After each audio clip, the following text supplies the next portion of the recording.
Today's meeting comes on the eve of the Ondo State governorship election. As you are all aware, the election is holding on Saturday, the 16th of November 2024, which is just 2 weeks, essentially 2 weeks away. But if you want to be exact, it's exactly 15 days to the day of the election. The collection of the permanent voters' cards, mainly from the recent voter registration, ended 2 days ago. A total of 64,273 PVCs were collected by voters out of 89,777 cards delivered to the state. This represents an impressive collection rate of 71.6%.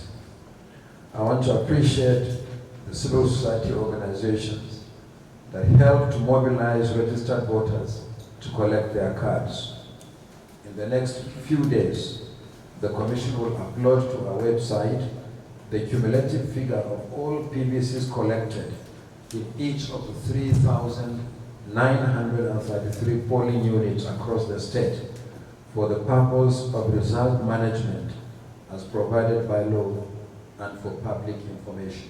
Just as we have been doing with other elections, in the next few days, you will obtain from our website the distribution of voters by polling units, the number of PVCs collected, and the number uncollected in each one of the 3,933 polling units across Ondo State. As usual, we have learned lessons from previous elections. We have improved on voter accreditation process and the upload of results to the INEC result viewing portal. There have been similar improvements in observer and media accreditation. Our voter education efforts are ongoing. The capacity of election duty staff has improved with hands-on training for especially the polling unit officials. As we approach the Ondo State governorship election, there will be further improvements, especially in the areas of logistics for the movement of personnel and materials for both land and riverine locations to enable the prompt commencement of polls as well as the management of the processes on election day from voting to declaration of results. Already mock accreditation of voters, a result upload to the IREB has been scheduled for Wednesday, 6 November 2024 in 12 polling units across 6 local government areas in 3 senatorial districts across Ondo State. Detailed locations of the centers has been uploaded to our website, but hard copies are also enclosed in their folders for this meeting. As early as next week, the Commission will undertake a final readiness assessment of our preparations for the Ondo election, meet with our officials, engage with stakeholders, and interact with the security agencies and transport providers. On this note, I'm glad to announce that the National Peace Committee, under the leadership of our respected former head of state, General Abdusalam Yakubu, is holding the signing of the Peace Accord for parties and candidates in Ondo State on Friday, the 8th of November 2024. As the Ondo State governorship election approaches, I wish to remind civil society organizations that are yet to submit reports for the Edo governorship election to do so in earnest.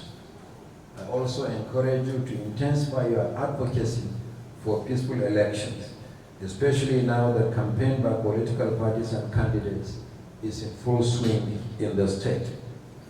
Happily, there has been no major incident of election-related violence known to the Commission in Ondo State so far. However, we are aware of flashpoints in some local government areas to which we have already drawn the attention of the security agencies.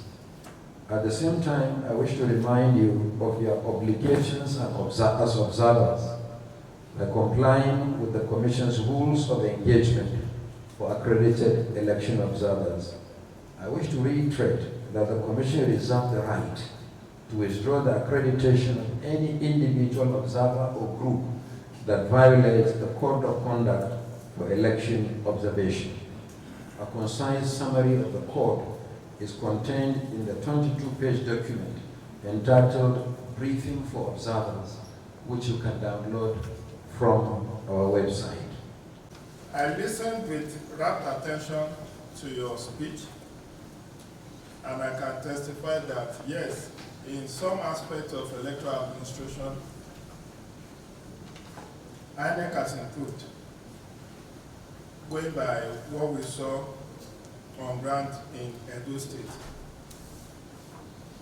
At least on the evening of the election, we have over 90% of the results uploaded, which is exemplary, which is commendable.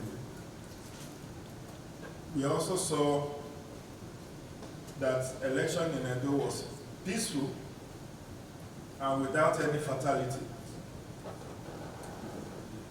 However, I think, as I raised in my last observation when we met last time, I will challenge you, Mr. Chairman, to break the culture of impunity, particularly the disturbing trend of results that should not be on IRF being posted there. You see cancelled results that are uploaded. Some of the results are clear case of overvoting. And I think the Commission has the power to investigate, not just asking the police to conduct an administrative investigation. It may not actually affect the overall result or the winner of the election, but we need to ensure the integrity of the results that are on the Commission's portal. So it's just something that I need you to see as we approach Ondo, that whoever is posted and is found to have posted results that should not be on the website, cancelled or clear case of overvoting, such individuals should be singled out, handed over to the police for investigation and possible prosecution.